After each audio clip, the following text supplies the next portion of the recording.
Train பார்த்திங்கன்னா மதுரையிலேருந்து மேற்கு தேனி பக்கம் தான் இங்கே வரணும். 1980, 82, 70லேருந்து சொல்கிறீங்க. நான் இதில் வந்து கருமாத்தூர் அந்த பட்டி வாலாட்டுப்பட்டி அந்த பக்கம் இருந்து பூராமே வெள்ளரி பிஞ்சு, கொய்யாப்பழம், சப்போட்டா பழம், மாம்பழம், புளி மித்த பொருளுக்கெல்லாம் ஏற்றிட்டு வருவாங்க. இங்கே ஏற்றி சாக்கில் மண்ணி கொண்டு வருவாங்க. அப்போ அந்த ட்ரெயின் வந்து பெத்தாச்சினார் கோயில், தேனி மாவட்டம் பெத்தாச்சினார் கோயில்கிட்ட நிற்கும்.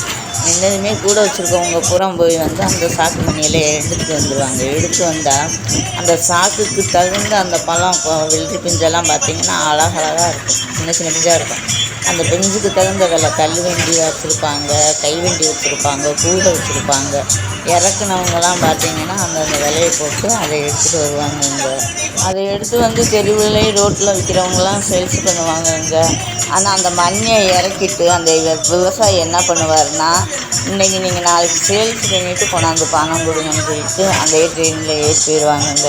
அதெல்லாம் ஒரு பொற்காலங்க. தேனி மாவட்டத்தில் தேனி ஏன் பேர் இருந்துச்சுன்னா இப்படி வியாபாரத்துக்கு தானுங்க மொத்தமாக ஆளுகளுக்கு